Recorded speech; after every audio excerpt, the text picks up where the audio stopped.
کچھ مفسرین نے لکھا اللہ نے مشورہ کیا تھا فرشتوں سے، وَإِذْ قَالَ رَبُّكَ لِلْمَلَائِكَةِ إِنِّي جَاعِلٌ فِي الْأَرْضِ خَلِيفَةً، لیکن کچھ مفسرین کہتے ہیں کہ اللہ کو ضرورت نہیں فرشتوں سے مشورہ کر دے گی۔ اللہ نے فرشتوں سے مشورہ نہیں کیا، بلکہ رب نے انہیں آگاہ فرمایا تھا کہ میں لگاؤں زمین پہ اپنا نائب بنا، میں خلافت دینے لگا ہوں زمین پہ۔ اب یہ تو دینے والے کی مرضی ہے نا، اس نے کس کو دینی ہے، یہ تو دینے والے کی مرضی ہے نا اس نے۔ تو کچھ لوگ کہتے ہیں کہ دینے والے سے زیادہ ہمیں پتہ ہے، تو فرشتوں کو بھی یہ اجتہادی خطا ہو گئی، کہنے لگے یا اللہ اسے نہ بنانا، یہ فساد کرے گا، یہ خون ریزیاں کرے گا۔ تو اللہ نے فرمایا جو میں جانتا ہوں وہ تم، اللہ اکبر۔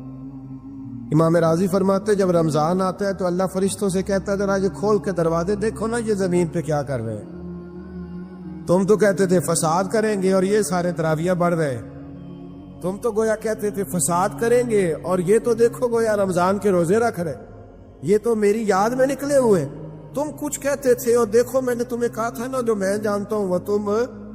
اللہ نے پھر حضرت آدم علیہ السلام کو تمام زمانے کے علوم عطا کیے، علم سکھا لیا، تو فرشتوں سے کہا تم بھی ان چیزوں کے نام بتاؤ، تو وہ بتا سکے نہیں۔ اللہ نے فرمایا اب اس طرح کرو آدم کو سجدہ کرو، سب نے سجدہ کیا سوائے، وہ کہنے لگا یا اللہ صرف تجھے ہی کرنا ہے، کرنا بھی صرف اللہ کو چاہیے، پر رب کے آگے بھی جھکنا چاہیے، اور جس کے سامنے رب جھکائے نا وہاں بھی، اور یہ جو عاجزی ہے نا، یہ جو جھکنا ہے یہ علم کے آگے ہے۔ ہماری مصیبت یہ ہے کہ ہم علم کے آگے بھی گردن جھکانے کو تیار نہیں ہوتے، وہاں بھی ہم خود عالم فاضل بن جاتے ہیں۔ تو فرمایا کہ سب سے کہا سجدہ کرو، سب نے سجدہ کیا سوائے ابلیس کے، تو پھر ہوا کیا وَكَانَ مِنَ الْكَافِرِينَ، وہ کافروں میں سے ہو گیا۔ پھر اللہ نے حضرت آدم کو اور جناب حوا کو نا مقام دے دیا جنت میں رہنے کے لیے، اور کہا سارا کچھ کھانا، درخت کے قریب نہ جانا، فطرت ہے نا انسان کی، وہ جستجو کرتا ہے، کہا اس درخت کے پاس نہ جانا۔ تو حضرت حوا سلام اللہ علیہ کہتے ہیں دل میں خیال رہتا تھا کہ آخر ہے کیا درخت کے پاس۔ یہی انسان کا عقیدہ توحید ہے کہ جہاں سے رب منع کر دے وہاں وہ منع ہو جائے، اور یہ ان کی خطا نہیں تھی، یہ اللہ کی حکمت تھی، چونکہ رب نے تو پہلے کہہ دیا تھا بنایا ہی زمین کے لیے، تو یہ تو سارا کچھ ہونا تھا تو زمین پہ آنا تھا نا۔ تو حضرت حوا اور جناب آدم کے پاس شیطان آیا، اس کو نکال تو دیا تھا پر ابھی اس کا جنت میں آنا جانا بند نہیں ہوا تھا، یہ بھی اللہ کی حکمت تھی۔ تو وہ کہنے لگا تمہیں پتہ ہے بعد میں مر جاؤ گے، تو حضرت حوا کہنے لگی کیا موت بھی آئے گی؟ کہاں، اس کی تکلیف بھی بڑی ہوگی، تو پھر بچیں گے کیسے؟ تو کہنے لگے پھل کھا لو اس درخت کا، تو بچنے کے لیے پھل کھایا تھا۔ حضرت عیسیٰ علیہ السلام ایک دن پڑھ رہے تھے انجیل، تو آپ نے نبی پاک کا تذکرہ پڑھا، اس سانپ نے سن لیا، تو حضرت عیسیٰ سے کہنے لگا حضور یہ بتائیں کہ وہ نبی پاک ملیں گے کہاں؟ تو حضرت عیسیٰ فرمانے لگے کہ مکے میں آئیں گے اور مدینے میں رہیں گے۔ تو کہا ملاقات کیسے ہو سکتی ہے؟ فرمایا چلا جا مکے۔ تو وہ سانپ 600 سال غار ثور میں، اور اس نے 70 جگہ پہ سوراخ کیے۔ کتنے سال بیٹھا رہا؟ بول کے بتائیے، آپ 6 گھنٹے بیٹھ کے دکھائیں، سوال ہی نہیں پیدا ہوتا۔ ہم بڑے کمزور ہو گئے، ہمارے لیے معاملہ بڑا اور طرح کا ہے، ہماری مرضی کا کوئی بات کرے تو ہم اس سے راضی ہیں۔ 600 سال وہ سانپ بیٹھا رہا، 600 سال، اور 70 اس نے سوراخ کیے غار ثور میں، لیکن وہ بھی عاشق تھا نا۔ اور یہاں معاملہ یہ تھا کہ ابوبکر صدیق دعا مانگ کے گئے تھے کہ میں نے کسی کو موقع نہیں دینا، ایک میں ہوں گا دوسرا میرا یار ہوگا۔ وہ غار ثور کی تو لذت ہی یہ والی تھی، ایک میں ایک میرے محبوب۔ اس نے 70 سوراخ کیے ہوئے تھے، جناب ابوبکر صدیق نے کہا حضور آپ ٹھہریں، میں ذرا بھی آیا صفائی کر کے۔ تو نبی کریم علیہ السلام رکے، تو حضرت ابوبکر صدیق نے کہیں پگڑی پھاڑ کے رکھی، کہیں چادر پھاڑ کے رکھی، اتنے سوراخ بند کیے تو جو ایک رہ گیا وہاں ایڑی رکھ دی۔ تو اب وہ سانپ بھی شکوہ کرنے لگا کہ یار تو بھی کوئی نرالا ہی عاشق ہے کہ میں نے تو کسر ہی کوئی نہیں چھوڑی تھی، 70 سوراخ کیے تھے اور تو نے بھی کمال ہی کر دی ہے، یہ سارے ہی بند کر دیے، جو بچ گیا اس پہ ایڑی رکھ دی۔ اس نے پتہ نہیں کتنے ڈنگ مارے۔ سانپ کا جب ڈنگ لگتا ہے تو وجود میں بہت زیادہ گرمی پیدا ہوتی۔ حضرت ابوبکر صدیق کے بارے میں ہمارے شارحین نے لکھا روئے نہیں، وجود اتنا گرم ہوا کہ آنسو ٹپک پڑے۔ نبی کریم صلی اللہ علیہ وسلم نے فرمایا ہٹا نہ ذرا پیر، پھر انہوں نے ہٹایا تو میرے مصطفیٰ میں لعاب دہن لگایا۔ حضرت ابراہیم ابن ادہم رحمت اللہ علیہ بادشاہ وقت تھے، اللہ سے بڑا پیار تھا. رات کو بستر پہ لیٹتے تو دل کرتا میرے اندر بھی اللہ ایسی صلاحیت پیدا کرے کہ میں بولوں تو میرا رب مان جائے، میں بات کروں تو میرا رب میری اس بات کا بھرم رکھے. دل میں خیال آتا تھا، لیکن تھے تو بادشاہ نرم نرم بستروں پہ سوتے تھے. ایک دن سوئے ہوئے تھے، چھت پہ کسی کے چلنے کی آہٹ محسوس ہوئی. بادشاہ کی چھت پہ بغیر اجازت آ کون گیا؟ کون ہے چھت پہ؟ جب مالک کسی کو قریب بلانا چاہتا ہے تو سبب بھی پیدا فرمائی دیتا ہے. وہ بندہ تھا کہ فرشتہ تھا؟ وہ انسان تھا یا اللہ کا پیغامبر تھا؟ اوپر سے بولا، کہنے لگا میرا اونٹ گم ہو گیا ہے، آپ کی چھت سے تلاش کر رہا ہوں. بولیے گا، میرا اونٹ گم ہو گیا ہے، آپ کی چھت سے تلاش کر رہا ہوں. حضرت ابراہیم ابن ادم کہنے لگے بڑا بیوقوف ہے، بھلا اونٹ کا چھت پہ کیا کام؟ تو وہ اوپر سے آواز دے کے کہنے لگا آپ بھی بڑے بیوقوف ہیں، نرم نرم بستروں پہ خدا کی یاری کا کیا کام؟ نرم بستر بھی ہو، آرام بھی ہو، رب بھی ملے. الذین یذکرون اللہ قیاما وقعودا وعلی جنوبہم، اٹھو، بستر چھوڑو، اس کی بارگاہ میں کبھی قیام کرو، کبھی سجدہ کرو، کبھی رو کے اسے مناؤ، کبھی ناز کر کے اسے مناؤ، کبھی اس کے یار پر درود پڑھ کے مناؤ، کبھی قرآن کی تلاوت کر کے مناؤ، کبھی ذکر حسین کر کے مناؤ، کبھی یاد صدیق کر کے مناؤ، کبھی سیدہ فاطمہ کا نام لے کے اسے راضی کرو، کبھی حضرت عائشہ کے تذکرے کر کے اسے راضی کرو. پھر بستر پہ کیوں لیٹے ہوئے؟ حضرت ابراہیم بن ادم فرماتے دل پہ چوٹ کر گئی بات، اٹھا، بادشاہی چھوڑ دی، جنگل میں نکل گیا، اس کی یاد میں لگ گیا، چھوڑ دیا سارا کچھ. ایک دن دریا کنارے بیٹھے، سوئی دھاگے کے ساتھ اپنی قمیض سی رہے. پرانے دور کا وزیر گزرا، اسے بڑا ترس آیا، آگے کہنے لگا بادشاہ کیا آپ نے کھپ پایا؟ دیکھو نا کتنی آپ کی سلطنت تھی، کیسے عیش و عشرت تھے، ایک اشارہ کرتے تھے تو سارا ملک اکٹھا ہو جاتا تھا. اب آپ کو کپڑے سی کے دینے والا بھی کوئی نہیں رہا، اپنے ہاتھ سے آپ کپڑے سی رہے ہیں. یہ کیا آپ نے اپنا حال کر لیا ہے؟ جے تو وکیا عشق بازار بھی نہیں، جے تو چڑھیا اتے بار بھی نہیں، ایڈا سستا سودا پیار بھی نہیں، ایٹا سوکھا لبدا یار بھی نہیں. کئی جنگل گانے پیندے نے، کئی دوزخ لگنے پیندے نے، جو اس ملوں بھی مل جاوے ایدو سستا ہور گپار بھی نہیں.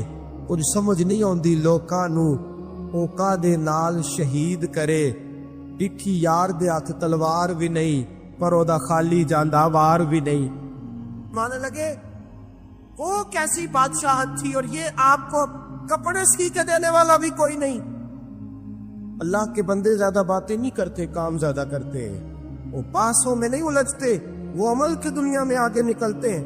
بول بول کے اپنا آپ ظاہر نہیں کراتے، وہ اپنے کردار سے اپنا آپ ظاہر کراتے ہیں. سوئی کے ساتھ کپڑے سی رہے تھے، سوئی دریا میں پھینک دی. بولے کچھ نہیں، اس نے کہا کہ وہ بادشاہت کتنی اچھی، جواب کچھ نہیں دیا، سوئی پھینک دی. اب دیکھا وزیر کی طرف نگاہ اٹھا کے، اب دوبارہ کہنے لگے مچھلیوں میری سوئی تو واپس کرو، مچھلیوں میری سوئی تو واپس کرو. ہر مچھلی اپنے منہ میں سونے کی سوئی لے کے برآمد ہو گئی. فرمانے لگے سونا تو چھوڑ آیا ہوں، مجھے میرے والی چاہیے. اس کو تو چھوڑ آیا ہوں، پھر مجھے وہی لا کے دکھاتی ہو، چھوڑ آیا ہوں میں، مجھے سونے کی ہاتھ میرے والی سوئی لاؤ. ایک مچھلی سوئی لے کے آئی. حضرت ابراہیم بن ادم سوئی پکڑی، پھر سے کپڑے سینے لگے. ایک جملہ جواب میں، اس وزیر کی اتنی لمبی چوڑی تکڑی اور ایک جملہ جواب میں. یوں نگاہ اٹھائی، فرمانے لگے وہ حکومت اچھی تھی یا یہ حکومت اچھی ہے؟ وہ حکومت اچھی تھی یا یہ حکومت اچھی ہے؟ پتہ اس کا اثر کیا ہوتا ہے؟ کردار دکھانے کا، کردار دکھانے کا، خدا کی محبت دکھانے کا. حضرت ابراہیم بن ادم فرمانے لگے اس وقت تو دنیا میری در کے بعد مانتی تھی، اب اللہ سے پیار کیا ہے تو اللہ نے ساری مخلوق کے دلوں میں میری محبت پیدا فرما دی. اب لوگ مجھ سے محبت کرتے ہیں اس لیے کہ میں نے اللہ سے پیار کیا ہے، اس نے سارے میرے فرما بردار بنا دیے ہیں۔ پتہ اس کا اثر کیا ہوتا ہے؟ وزیر نے کیا کیا، گھوڑے سے اترا اور ساتھ جو نوکر تھا اس کو کہنے لگا یہ گھوڑا واپس محل میں لے جاؤ، مجھے بھی وہ والی بادشاہی نہیں چاہیے، یہ والی بادشاہی چاہیے، میں بھی یہ والی بات۔ میرے عزیز تو کہاں کھویا پھرتا ہے؟ حضرت جابر بن عبداللہ رضی اللہ تعالی عنہ، بخاری مسلم ہے، کہتے ہیں جب خندق کی جنگ ہو رہی تھی نا، غربت بڑی تھی، قحط بڑا تھا، صحابہ پریشان تھے، 2 3 پتھر پیٹ پہ باندھے ہوئے۔ میں حضور کو دیکھ کے گھر آیا تو زوجہ سے کہا بھلی مانس کچھ ہے کھانے کی؟ کہنے لگی تھوڑے سے جو ہیں۔ تو میں نے کہا پیسوں کی تو کتنی روٹیاں بنے گی؟ کہنے لگی 2 3 4 بن جائیں گی۔ کہنے لگے سالن؟ زوجہ کہنے لگی اگر وہ بکری کا بچہ ذبح کرو تو 3 4 بندوں کا سالن بھی بن جائے گا۔ کہتے میں نے اسے ذبح کیا، بیوی سے کہا تو جاؤ پیس۔ کہتے میں نبی کریم کی بارگاہ میں حاضر ہوا صلی اللہ علیہ وسلم، حضور کی خدمت میں۔ زوجہ کہنے لگی کان میں کہنا حضور کے، سارے نہ آئے، جس طرح لیڈروں کے کھانے اندر ہوتے ہیں علیحدہ، اور جو نعرے لگا رہے ہوتے ہیں نا سویر سے انہیں ڈبہ ملتا ہے، لیکن وہ پھر بھی نعرے لگاتے ہی رہتے ہیں۔ مجھ پہ الزام لگنے لگا ہے کہ آپ سیاست دانوں کو ہر جمعے میں رگڑا دیتے ہیں، تو میں کہ انہوں نے صحیح کر چھوڑو، پھر اسی مڑ جانے ہیں تنوا کو سیانے ہو جائیں۔ یہ سیانے نہیں ہو رہے، ہمیں بات کرنے کی بھی اجازت نہیں۔ شعر کہہ دیتا ہوں کہ ہم آہ بھی کرتے ہیں تو ہو جاتے ہیں بدنام، وہ قتل بھی کر دے تو چرچا نہیں ہوتا۔ انہوں نے نہ کدے پوچھا جی، سانو آخیا جی چپ رہو۔ لیکن بھائی یہ اس ممبر کا تقاضا ہے، میرے امام اعظم کا فتویٰ ہے، جو عالمی حالات سے باخبر نہ ہو وہ جمعے کا خطبہ نہ دے۔ وہ جو رٹی رٹائی باتیں ہم سے نہیں ہوتی، اس لیے کہ جلال بادشاہی ہو یا جمہوری تماشا ہو، جدا ہو دین سیاست سے تو رہ جاتی ہے چنگیزی۔ حق بات انشاءاللہ ہو رہی ہے اور ہوتی رہے گی، اور بات صاف ستھری ہے۔ اگر کوئی بات ایسی ہوگی تو وہ بات، اگر غوث پاک اپنے خطبہ جمعہ کے اندر کہہ سکتے ہیں کہ میں ظالموں کو حکمران نہیں بننے دوں گا، تو ہم تو ان کے نوکر ہیں نا، پھر ہم قادری کیسے ہوئے اگر غوث پاک کے طریقے پہ عمل ہی نہ کریں تو؟ اس لیے مہربانی کرے ہمیں کوئی شخص ایسا مشورہ نہ دے، بلکہ کئی دفعہ ظلم ہوتا ہے، جب کوئی مشورہ دیتا ہے تو عورتیں تو انہوں دل کرتا ہے۔ اس لیے مہربانی کرے ایسی کوئی مشاورت نہ کرے، بالکل جو غلط بات کرے گا اس پہ ہم بولیں گے، اور آہستہ آہستہ نہیں، کھل کھلا کے بولیں گے، بالکل بولیں گے۔ اس لیے کہ اللہ نے زبان دی ہے، وہ کسی وڈیرے کے قدموں میں بیٹھنے کے لیے نہیں دی، وہ رسول اللہ کے ترانے پڑھنے کے لیے دی ہے۔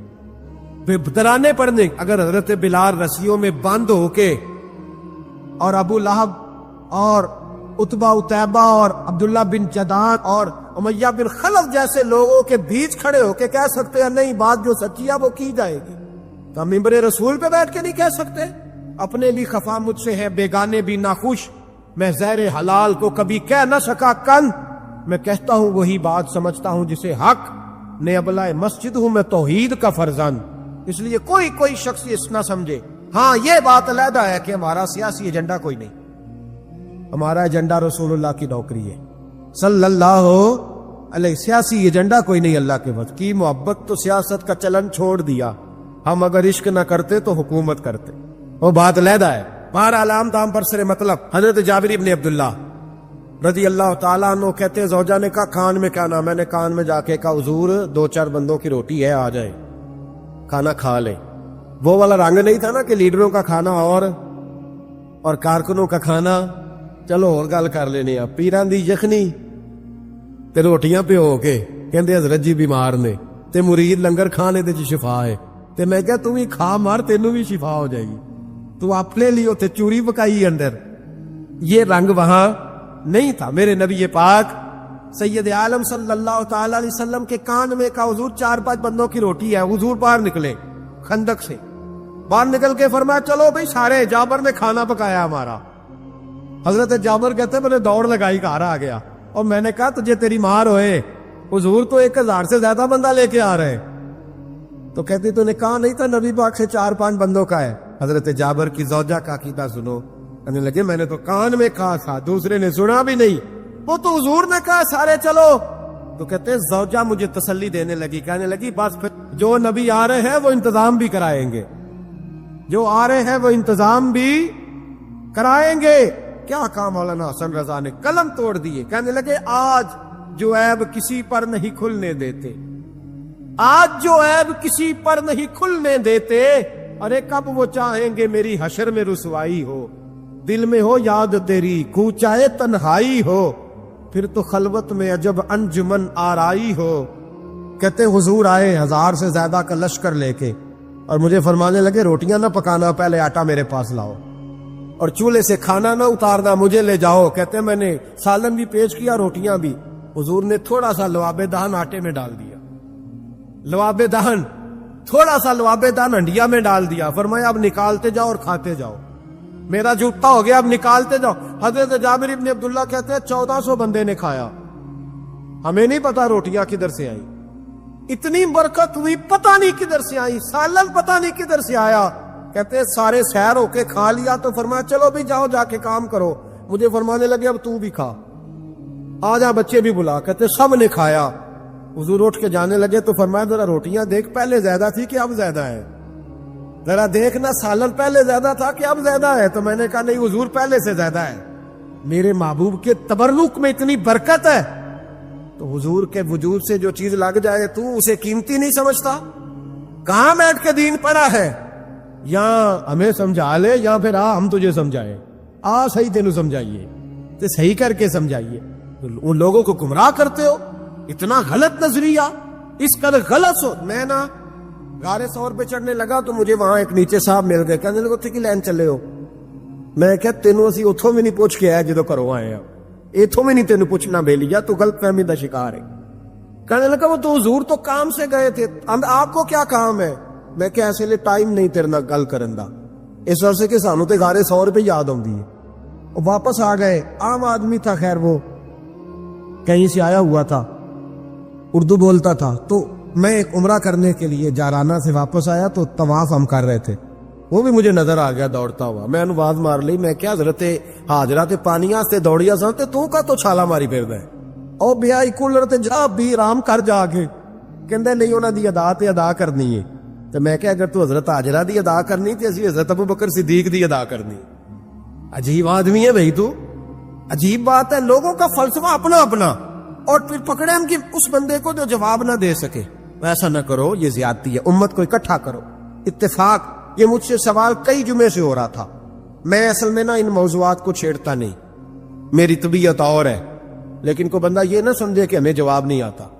یہ سوال اٹھا تھا، کوئی یہ نہ سمجھے کہ ہمیں جواب اللہ کے فضل سے، اللہ کے فضل سے۔ یہ قرآن مجید پڑھا ہے، یہ مسجد ہے، یہ جمعے کا دن ہے، ہم بات صرف وہ کرتے ہیں جس میں ضمیر اجازت دیتا ہے، اس لیے کہ سدا تو نہیں نہ رہنا، پتہ نہیں صبح اٹھ سو کے اٹھنا ہے کہ نہیں اٹھنا، تو قوم کو گمراہ کر کے دین کے نام پہ جانا کدھر ہے؟ اس لیے بھائی خیال ہوتا ہے کہ تم لوگوں کو خراب نہ کرو، ہم تو چاہتے ہیں امت اکٹھی ہو جائے، لیکن یہ ظلم کرتے ہو، جب چھیڑو گے کسی کو تو پھر تو اس کا حق بنتا ہے نا وہ بولے، پھر چھیڑا جاتا ہے۔ تھوڑے دن ہوئے حضرت حلیمہ سعدیہ کا سارا گھر گرا دیا، بلڈوزر چلا دیا، کہنے لگے یہاں لوگ آتے ہیں تو شرک ہوتا ہے۔ اور میں نے کہا جہاں اللہ کریم نے توحید پھیلانے کے لیے رسول کو بھیجا، 4 سال جہاں نبی پاک رہے، وہاں کیسے شرک ہو سکتا ہے؟ کس طرح کی تو بات کرتا ہے؟ بہرحال جہاں میرے نبی پاک بیٹھ جائے وہ جگہ برکت والی ہو جاتی، اس جگہ کو چومنا مسلمان کا ایمان ہے، اس جگہ پہ سجدہ کرنا مسلمان کا ایمان ہے، اس جگہ بیٹھ کے تبرک حاصل کرنا یہ مسلمان کا۔ میں تو پہلی دفعہ ریاض الجنت میں داخل ہوا تو میرے ساتھی کہنے لگے کیا ہوا؟ میں کہا ادھر آؤ، لوکاں نوں اگے جا کے ملنی، سانو ایتھے ہی لب گئی جے، روضۃ من ریاض الجنہ، بار حدیث لکھی ہے، حضور نے فرمایا جو یہاں آ گیا وہ جنت میں آ گیا۔ یہ ہے عرض جنت، یہ طیبہ کی زمین ہے، جنت بھی یہی، مال کے جنت بھی یہی ہے۔ ایک بات اور کرنی ہے، بڑی ضروری ہے، میری بھی اور آپ کی بھی ذمہ داری ہے، اس کو بھی ضرور کرنا چاہتا ہوں، سن لیں۔ محمود غزنوی نا گزر رہے تھے، یہ آپ نے نا میری طرف دیکھنا ہے، یہ بات سنتے ادھر دیکھو، خاص اہم مسئلہ ہے، اس پر بڑا ضروری ہے آپ کا متوجہ رہنا۔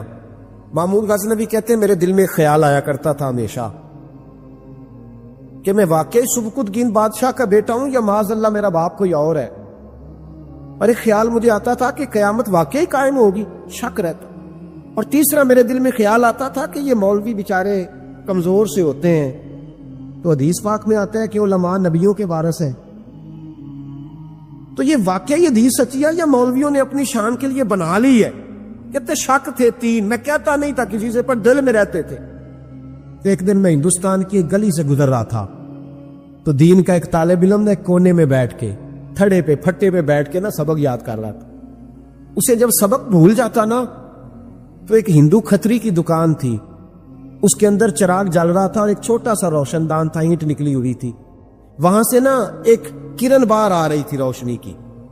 تو وہ طالب علم جب سبق بھول جاتا تو کتاب روشنی کے آگے کرتا، عبارت دیکھتا، پھر کونے میں جا کے یاد کرتا. محمود کہتے مجھے بچے کا ذوق بڑا اچھا لگا، میں نے اسے بلایا، میں نے کہا بچے تم لالٹین کیوں نہیں خریدتے؟ تو کہنے لگا میں یتیم ہوں اور رسول اللہ کا دین پڑھنا میرا شوق ہے، مدرسے میں پڑھتا ہوں پر غربت ہے، لالٹین نہیں. کہتے میں نے اسے تھپکی بھی دی اور لالٹین بھی دی. میں نے اسے کہا 2 سپاہیوں کی ڈیوٹی لگائی، جب تیل ختم ہو جائے تم نے تیل پہنچانا ہے. محمود کہتے زندگی میں بڑی نیکیاں کی تھی، پر اتنا سکون آج ملا پہلے کبھی نہیں ملا تھا. کہتے شاہ کی نماز پڑھی تو دل میرا ٹھنڈا ٹھنڈا ٹھار، پھولوں کی سیت پہ میں سویا. کہتے ہیں آج تو میرے نصیب ہی جاگ گئے، نصیب ہی جاگ گئے. کہتے سارا شہر ایسے جیسے پھولوں کی طرح مہک رہا ہے. کہتے میں کیا دیکھتا ہوں کہ خواب میں میرے رسول تشریف لے آئے، خواب میری وچ ماہی آیا تے میں گل وچ پا لئیاں باواں تے ڈر دی ماری اکھ بھی نہ کھولاں کتے پھر وچھڑ نہ جاواں. اور کسی شخص نے کہا تھا چر ہویا مینوں ترلے لیندیاں کدی موڑ میرے ول واگاں، خواب میری وچ ایک وار جے آویں میں ساری عمر نہ جاگاں. کہتے حضور آئے خواب میں، ایک جملہ حضور نے کہا، ایک جملہ نبی پاک صلی اللہ علیہ وسلم نے کہا ایک، اور میرے 3 سوالوں کے جواب دے دیے. ذرا دل کے کانوں سے سننا.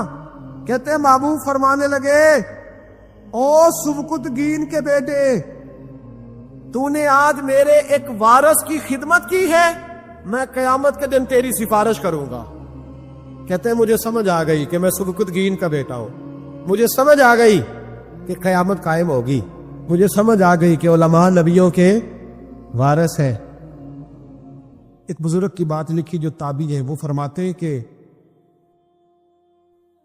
ان بزرگوں کا طریقہ یہ تھا کہ وہ لوگوں سے چھپ کے نا پہاڑ کے پیچھے عبادت کرتے تھے، اور پوزیشن ان کی یہ تھی کہ کسی سے ملتے نہیں تھے، بالخصوص فجر کی نماز سے لے کر عصر کی نماز تک. بکریاں رکھی ہوئی تھیں، ان کو چراتے رہتے تھے فرات کے کنارے اور نفل پڑھتے رہتے تھے. اس وقت کو ملنے بھی نہیں آتا تھا. ایک شخص بڑی دور سے ان کی شہرت سن کے آیا، میں نے تو ملنا ہے. لوگوں نے کہا وہ اس وقت نہیں ملتے، ناراض ہوتے. اس نے کہا اللہ کا بندہ ہے نا، ناراض ہو بھی جائے گا تو لمبا ناراض رہے گا نہیں، اللہ والے جلدی راضی ہو جاتے. پہنچ گئے. اب وہ بابا جی نماز پڑھ رہے تھے تو کہتے میں نے عجیب منظر دیکھا کہ بابا جی فرات کے کنارے نماز پڑھ رہے ہیں اور ایک بھیڑیا ان کی بکریوں کی حفاظت کر رہا ہے. کہتے میں حیران رہ گیا کہ بھیڑیا تو بکریاں کھایا کرتا ہے اور یہاں چرا رہا ہے. کہتے میں جب گیا تو بابا جی نوافل میں مشغول تھے، مجھے دیکھ کے کہنے لگا اس وقت کیوں آئے؟ میں نے کہا حضور اگر آئے گیا ہوں تو پھر مہربانی کرے قبول فرما لے. میں بیٹھ گیا تو میں نے کہا حضور یہ بھیڑیا بکریاں چرا رہا ہے، بھیڑیا اور بکریے کی صلح کب سے ہو گئی؟ تو فرماتے ہیں لمبی تقریر نہیں، ہلکا سا جملہ. فرمانے لگے جب سے بکریوں کے مالک نے رب سے صلح کر لی ہے نا، تب سے بھیڑیوں نے بھی بکریوں سے صلح کر لی ہے. بکریوں کے مالک نے رب سے صلح کر لی، گناہ چھوڑ دیے، اس کی فرما برداری میں آ. اب پھر اسے بکریاں چلانے کی ضرورت نہیں رہی، بکریاں نہ اب بھیڑیا چراتا ہے. کہتے ہیں میرے اوپر کپ کپی طاری ہو گئی بزرگوں کی بات سن کے، اور مجھے پیاس لگی اور خواہش آئی کہ پتہ نہیں اب بابا جی کچھ کھلائیں پلائیں گے بھی کہ نہیں، بابا جی کچھ کھلائیں گے بھی کہ نہیں. کہتے میرے دل میں خیال تھا تو بزرگوں نے نا ایک لکڑی کا پیالہ، ان کے پاس وہ غار میں بیٹھے تھے تو ایک چھوٹا سا پتھر تھا، اس کی ڈھلان بنی ہوئی. بابا جی نے اس کے نیچے لکڑی کا پیالہ رکھا، وہ رکھا ہی تھا تو وہ دودھ سے بھر گیا. کہتے انہوں نے مجھے دیا تو ٹھنڈا اور میٹھا دودھ، میری طبیعت خوش ہو گئی. بابا جی نے دوبارہ وہی پیالہ اسی جگہ رکھا تو شہد سے بھر گیا. 1000 سال پہلے داتا صاحب لکھ رہے ہیں. کہتے مجھے دیا. میں نے فوراً کہا، میں نے کہا حضور یہ دودھ تو گائیں بھینس دیتی ہے، پہاڑوں سے تو نہیں نکلا کرتا، اور شہد تو شہد کی مکھیاں دیتی ہیں، پتھروں سے تو نہیں نکلتا، یہ آپ کہاں سے نکال رہے ہیں؟ تو کہتے ہیں وہ قرآن مجید پڑھنے لگے. وَإِذِ اسْتَسْقَىٰ مُوسَىٰ لِقَوْمِهِ، جب موسیٰ کی قوم نے ان سے پانی مانگا، فرمانے لگے موسیٰ کی نافرمان قوم پانی مانگے، حضرت موسیٰ پتھر پہ ڈنڈا مارے تو اللہ وہاں سے 12 چشمے جاری کر دے. جو رب حضرت موسیٰ کی نافرمان قوم کے لیے پتھر اور پہاڑوں سے چشمے نکال دیتا ہے نا، وہ بزرگ کہنے لگے بس بات یہ ہے کہ آج بھی ہو اگر ابراہیم کا ایمان پیدا تو آگ کر سکتی ہے انداز گلستاں پیدا. کہنے لگا حضور پھر میرے لیے بھی دعا کریں. آپ فرمانے لگے پھر دعا نہ کرا تو مدینے والے کی غلامی شروع کر، تو نبی کریم کی غلامی شروع کر، تو رسول پاک کی غلامی شروع کر. تیرے عمل کا دار و مدار تیری نیت پر ہے، تیرے ارادے پر ہے. بنیاد تمہاری نیت ہے. بنیاد یہ ہے کہ تمہارا اندر سے اس کام کے لیے ذوق کیا ہے، شوق کیا ہے. اگر وہ بنیاد مضبوط ہے تو پھر عمل کی جو آپ چھت ڈالیں گے وہ ساری چھت بھی مضبوط ہے. لیکن اگر ارادے کچے ہیں، کمزور ہے، سازشیں ہیں، رنجشیں ہیں، اندر معاملات گڑبڑ ہیں، تو پھر کبھی دیواریں مضبوط ہو سکتی. نیتیں اچھی کریں. بڑی سادی مثال، بڑی صاف ستھری، مولا کائنات شیر خدا حضرت علی المرتضیٰ کرم اللہ تعالی وجہ الکریم نا، آپ ایک جگہ جنگ لڑنے کے لیے گئے، جہاد ہو رہا ہے. عرب کے جو لوگ ہوتے تھے وہ دشمن کو سزا بڑی سخت دیتے تھے. بعض لوگ مطالبہ بھی کرتے ہیں نا سخت سزا کا. ہمارا سرائکی کا ایک شاعر ہے، وہ کہا کرتا ہے دے تانگی ساڑھی زندگی تو تے دے سخت سزا تیری جان چھوٹے، ساکو مار نہ شاکر کستاں وچ یک لخت مکھا تیری جان چھوٹے.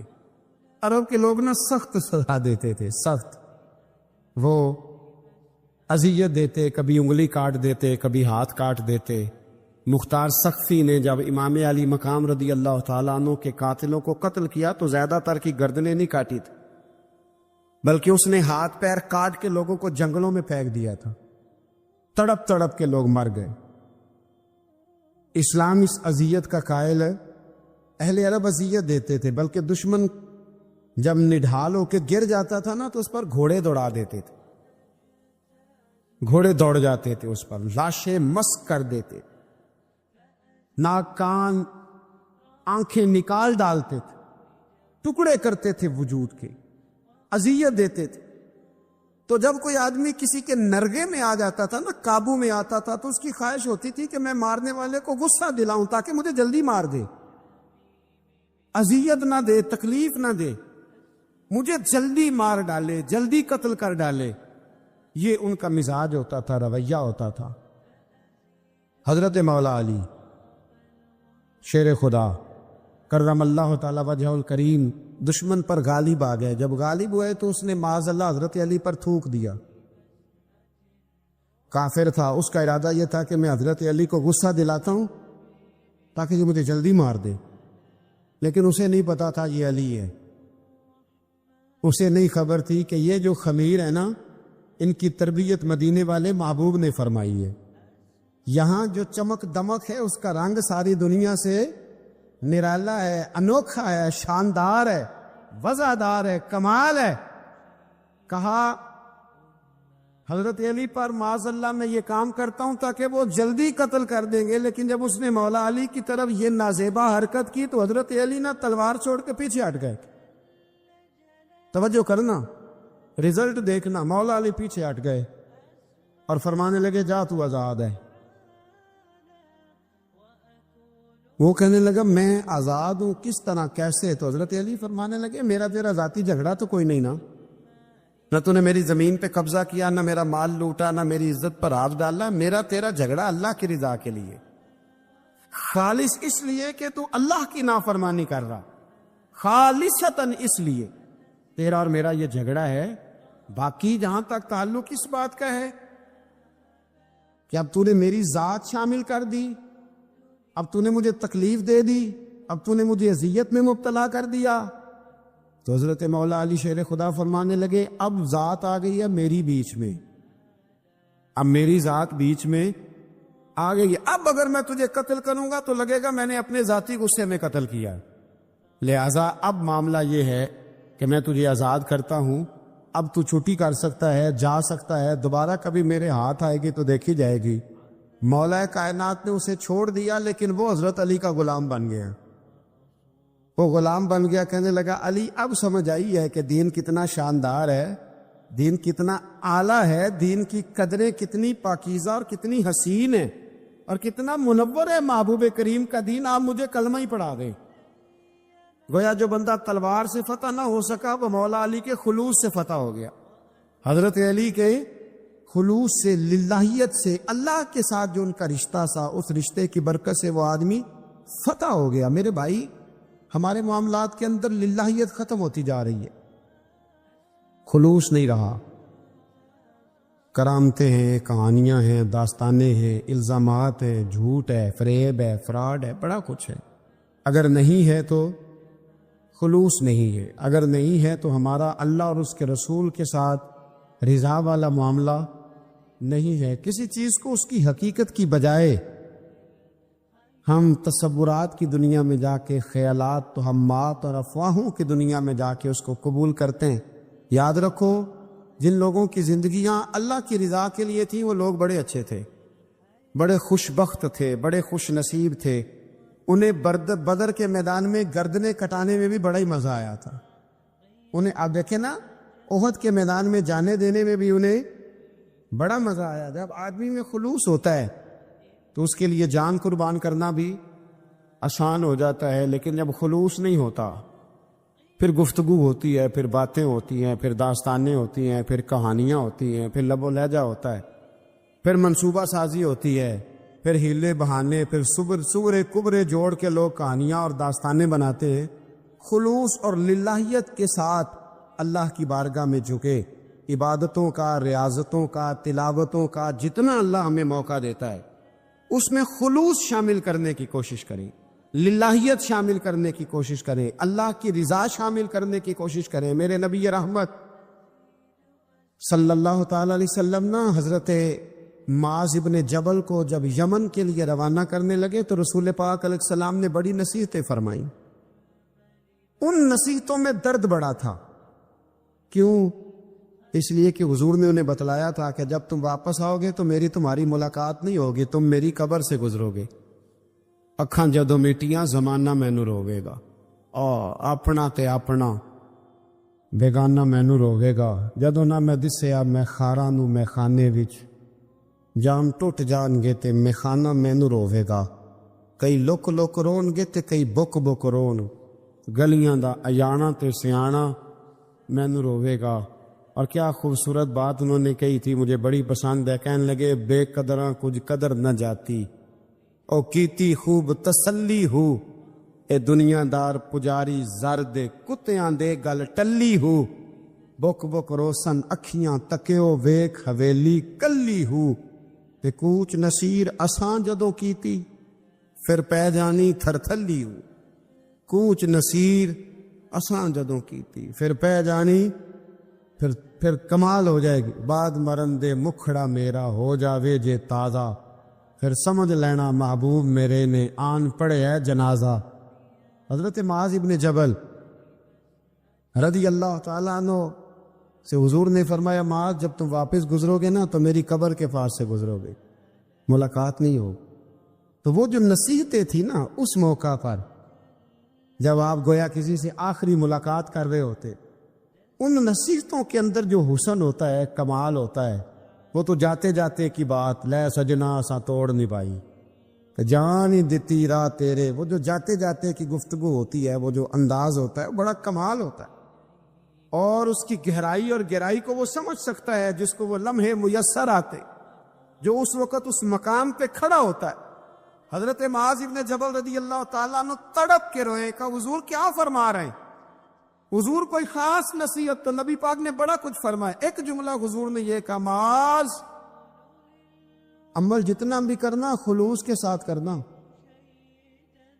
اور محبوب نے فرمایا تیرا خلوص کے ساتھ کیا ہوا تھوڑا عمل بھی رب کی بارگاہ میں زیادہ بنا کے تیرے لیے ذریعہ نجات بن جائے گا۔ جتنا بھی کرنا خلوص کے ساتھ کرنا، بولیے خلوص کے ساتھ کرنا، للہیت کے ساتھ کرنا، اس کے اندر کوئی کمزوری نہ آنے پائے، للہیت کے ساتھ، خلوص کے ساتھ، رواداری کے ساتھ، پیار کے ساتھ کرنا۔ میرے بھائیوں، یہ سمجھنے کا مقام ہوتا ہے کہ جب ہم اللہ اور اس کے رسول صلی اللہ علیہ وسلم کی رضا کے لیے کوئی عمل کرتے ہیں تو اس کا بھی ہمارے دل کو پتہ ہوتا ہے، اور جب اندر ریاکاریاں ہوتی ہیں تو ہمارے دل کو اس کا بھی پتہ ہوتا ہے۔ ہمیں دونوں باتوں کی خبر اب ہمیں خود سوچنا ہے، ہمیں خود فکر کرنی ہے، غور کرنا ہے کہ ہمارا انداز۔ ایک بزرگ تھے امام غزالی نے لکھا ہے، انہوں نے 7 سال پورے 5 نمازیں جماعت کے ساتھ پڑھی اور پہلی صف میں تکبیر اولیٰ کے ساتھ پڑھی۔ 7 دن نہیں پوری پڑھی جاتی 5 نمازیں پہلی صف میں پہلی تکبیر کے ساتھ۔ 7 پہلی صف میں تکبیر اولیٰ کہتے ہیں، امام نے اللہ اکبر کہا پہلی تکبیر میں تو ہم نے بھی ساتھ ہی اللہ۔ پہلی صف میں 7 سال تک 5 نمازیں تکبیر اولیٰ سے بہت بڑا کارنامہ ہے، بہت بڑی بات ہے۔ مطلب بندہ یہاں سے اٹھ کے آتے، وضو کرتے، کوئی معاملہ آ گیا، کوئی مطلب اس کو حاجت ہو گئی استنجا وضو کی، تو وہ ٹائم نکل جاتا ہے، کئی دفعہ ایسے ہوتا ہے۔ 7 سال پورے نماز پڑھی، تو کہتے ہیں 7 سال کے بعد نا ایک دن 8واں سال لگا ہوا تھا، تو بزرگ فرماتے ہیں میں ذرا لیٹ ہو گیا، تکبیر اولیٰ تو مل گئی پر پہلی صف نہ ملی، تیسری صف میں جگہ ملی۔ بزرگوں کے تقوی دیکھیے گا، فرماتے تیسری صف میں میں نے نماز پڑھی تو میرے دل کے اندر خیال آیا، یار لوگ کیا سوچیں گے کہ اتنا اچھا اس کا ریکارڈ تھا، پہلی صف میں یہ نماز پڑھتا تھا تو آج تیسری صف میں، لوگ کیا سوچیں گے؟ فرماتے ہیں جب یہ لفظ زبان پہ آیا تو میرا ضمیر بول پڑا، جب یہ سوچ دل میں آئی تو میرا اندر تڑپ اٹھا، چھم چھم میرے آنسو نکلنے لگے، میں رویا۔ اور فرماتے لوگ چلے گئے اور میں نفل پڑھتا روتا رہا۔ میں نے کہا اللہ مجھے یوں لگتا ہے وہ 7 سال تک پہلی صف میں جو نمازیں پڑھتا رہا وہ تو لوگوں کو دکھانے کے لیے پڑھتا رہا۔ فرماتے میں نے 7 سال کی نمازیں قضا پڑھی، قضا نمازیں پڑھی، اس لیے کہ مجھے سمجھ آئی کہ وہ نماز اللہ کی رضا کے لیے نہیں تھی، وہ تو بندوں کو ریکارڈ بنانے کے لیے تھی۔ تو میں نے وہ 7 سال کی نمازیں قضا پڑھی، اور فرماتے ہیں اب دوبارہ سے جب میں جاتا ہوں تو پھر میں اپنے دل پہ غور کرتا ہوں کہ پہلی صف تکبیر اولیٰ پر، یہ بتا نیت کیا ہے، یہ بتا کہ تیرا ارادہ کیا ہے۔ شیخ سعدی فرمایا کرتے تھے تیرے وجود کا قبلہ تو سیدھا ہے، دل کے قبلے کی بھی بات بتا۔ تیرے وجود کا قبلہ درست ہے پر دل کے قبلے کی بھی، ہاں خودی کا سر نہاں لا الہ الا اللہ، خودی کا تیگ فساں لا الہ، یہ دور اپنے ابراہیم کی تلاش میں ہے۔ صنم کدا ہے جہاں لا الہ الا اللہ، صنم کدا ہے جہاں لا الہ الا اللہ، اور اگرچہ بت ہیں جماعت کی آستینوں میں پر مجھے ہے حکم ازاں لا الہ الا۔ تو یہ جو ہمارا مزاج ہے نا لوگوں کو دکھانے کا، بتانے کا، سنانے کا، شیخ ابو العباس مرسی فرماتے کہ مجھے کئی دفعہ محبوب کریم علیہ السلام کا دیدار نصیب ہوا، میرا اور حضور کا معاملہ تھا، پھر میں نے لوگوں کو بتانا شروع کر دیا۔ فرماتے ہیں پھر انہوں نے آنا چھوڑ دیا، اس لیے کہ کچھ باتیں ایسی ہوتی ہیں جو بتانے کی نہیں ہوتی، لیکن کچھ بندوں کو بشارتیں ہوتی بڑی ہیں، وہ ان بیچاروں کو بد ہضمی ہو جاتی، وہ بتائیں نا جب تک 20 لوگوں کو، تب تک ان کی وہ بد ہضمی ختم ہے۔ حالانکہ ہر چیز بتانے کی، دکھانے کی، سنانے کی، ہر چیز کی وضاحت دینے کی نہیں ہوتی، ہر چیز ایسی نہیں ہوتی۔ حضرت ابو ہریرہ جیسے لوگ فرمایا کرتے تھے علم کی 2 تھیلیاں، ایک کھولی ہے دوسری کھولو تو مجھے قتل کر دو۔ ہر چیز کو بتانے سمجھانے کی ہوتی ہے۔ تو خلوص دیکھے کتنا ہے اس میں، للہیت کتنی ہے، اللہ کی رضا کتنی۔ الحمدللہ تعالی اس مہینے سے جو جولائی کا ہے، میرے خیال ہے 4-5 جولائی سے حج کی فلائٹ شروع ہو جائیں گی انشاءاللہ تعالی۔ خوش نہیں ہوئے آپ سن کے؟ جو جا رہے ہیں رب ان کا قبول فرمائے، اور جو رہ گئے اللہ انہیں موقع عطا فرمائے۔ ای سعادت بزور بازو نیس تانہ بخشندہ خدائے بخشن۔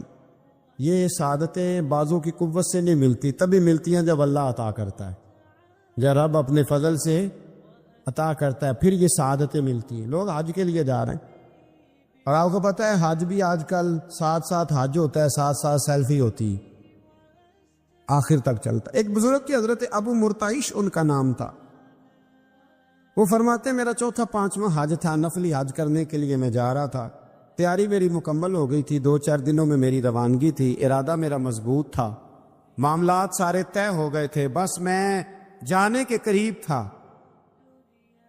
فرماتے ہیں کہ میں ایک دن گھر میں بیٹھا تھا، اماں جی نے کہا بیٹا ذرا پانی کا پیالہ دینا۔ فرماتے میرے دل میں خیال آیا کہ ایک تو میں عالم ہوں، صوفی ہوں، درویش ہوں، مولوی ہوں، اور دوسرا یہ کہ میری کل پرسوں تیاری بھی ہے، تو پانی تو چھوٹا بھائی بھی دے سکتا ہے، یہ کام کو بچہ بھی کر لے گا۔ میں نے چھوٹے کو اشارہ کیا ذرا پانی دینا، وہ گیا اور مٹکے سے پانی بھر کے اماں کو دے دیا۔ کہتے جب اس نے اماں کو پانی دیا نا تو میرے اندر پھر مد و جزر شروع ہوا، پھر میری ضمیر کی آوازیں اٹھنے لگی، پھر اندر سے بلندی ہونے لگی، پھر آوازیں آئیں، اور پھر میں نے اعلان کیا، میں نے کہا اوہو یہ کیا ہوا؟ سینکڑوں اور ہزاروں میل حج کرنے کے لیے جانا میرے لیے آسان ہے، اور یہ 2 قدم اماں کو پانی دینا میرے لیے مشکل ہے، یہ کیا بات ہوئی؟ حالانکہ حج کرنے سے بھی اللہ نے راضی ہونا تھا، اور اماں کو پانی پلانے سے بھی اللہ نے راضی ہونا تھا، پر یہ میں کس جگہ کھڑا ہو گیا ہوں کہ سینکڑوں میل اور ہزاروں میل جا کے حج کرنا میرے لیے آسان ہے، لیکن پانی بھر کے لانا میرے لیے مشکل ہے۔ چند قدموں کے فاصلے پہ مٹکا پانی کا پڑا ہے۔ فرماتے ہیں بس اسی وقت پھر مجھے سمجھ آئی کہ وہ حج میں لوگوں نے ذرا حاجی حاجی کہنا ہے نا، حج میں لگا شور اٹھے گا نا کہ چھٹا حج کر کے آیا ہے، حج میں ذرا آوازیں اٹھیں گی نا ماشاءاللہ کیا بات ہے، پھول ڈلیں گے اور پتیاں گریں گی اور نام ہوگا، لیکن اماں کو پانی دینے سے کسی نے اعلان تو نہیں نہ کرنا، شاباش تو نہیں نہ دینی، کسی بندے نے آواز تو نہیں نہ اٹھانی۔ فرمایا میں اسی وقت اسی لمحے اٹھ کے ماں کے قدموں میں بیٹھا اور پیر پکڑ کے کہا اماں مجھے معاف کر دے۔ اماں کہنے لگی بیٹے کیا ہوا؟ میں نے کہا اماں مجھے سمجھ آ گئی، آج میرا نفلی ہے، میں اس سال نہیں جاؤں گا، اگلے سال جاؤں گا، اب یہ پورا سال میں تیری نوکری کروں گا، میں تیری خدمت کروں گا، تیرے پیر دباؤں گا، تیرے لیے کھانا لاؤں گا، میں تیری ڈیوٹی کروں گا، اس لیے کہ مجھے سمجھ آئی ہے کہ نیکی کا تصور اصل میں ہے کیا۔ ہم بالعموم وہ نیکی کرنے جا رہے ہوتے ہیں جو نیکی بھی ہوتی ہے اور دنیا میں اس کا نام بھی ہوتا ہے، تذکرہ بھی ہوتا ہے، اس کی وجہ سے ہمارا قد بھی اونچا ہو رہا ہوتا ہے، حالانکہ نیکی کا تصور تو بڑا چھوٹا سا ہے۔ کل معروف صدقہ، مسکرا کے ملنا بھی نیکی، رزق حلال کما کے بچوں کو کھلانا بھی نیکی، گلی سے پتھر اور کانٹا اٹھا دینا بھی نیکی، پر ہمیں تو کوئی لمبی چوڑی نیکی چاہیے، وہ بڑی نیکی چاہیے۔ اس لیے بہت سارے ایسے لوگ ہیں جو نیکیاں ان کی پہنچ میں ہوتی ہیں وہ نہیں کرتے۔ اللہم صلی علی سیدنا محمد النبی الأمی وعلی آلہ وصحبہ وسلم۔ اللہم صلی علی سیدنا محمد النبی الأمی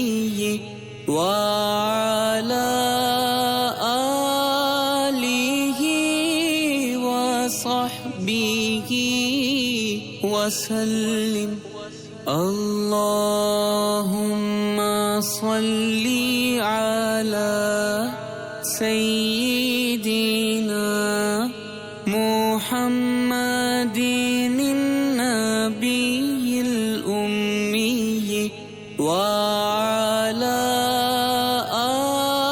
آله وصحبه وسلم اللهم صل على سيدنا محمد النبي الأمي وعلى آله وصحبه وسلم اللهم صل على سيدنا محمد النبي الأمي وعلى آله وصحبه وسلم اللهم صل على سيدنا محمد النبي الأمي وعلى آله وصحبه وسلم اللهم صل على سيدنا محمد النبي الأمي وعلى آله وصحبه وسلم اللهم صل على سيدنا محمد النبي الأمي وعلى آله وصحبه وسلم اللهم صل على سيدنا محمد النبي الأمي وعلى آله وصحبه وسلم اللهم صل على سيدنا محمد النبي الأمي وعلى آله وصحبه وسلم اللهم صل على سيدنا محمد النبي الأمي وعلى آله وصحبه وسلم اللهم صل على سيدنا محمد النبي الأمي وعلى آله وصحبه وسلم اللهم صل على سيدنا محمد النبي الأمي وعلى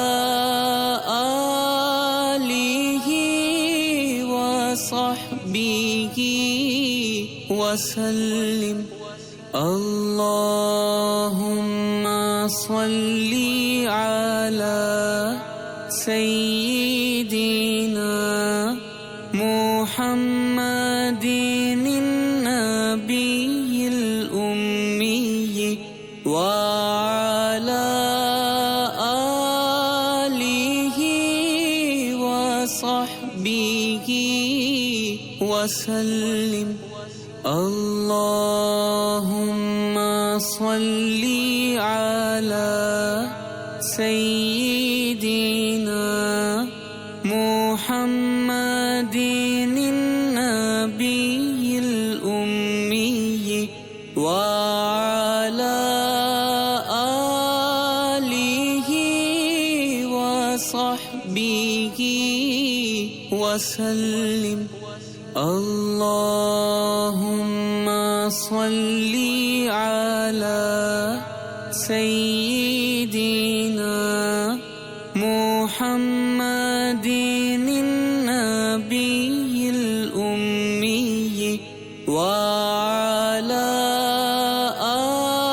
آله وصحبه وسلم اللهم صل على سيدنا محمد النبي الأمي وعلى آله وصحبه وسلم اللهم صل على سيدنا محمد النبي الأمي وعلى آله وصحبه وسلم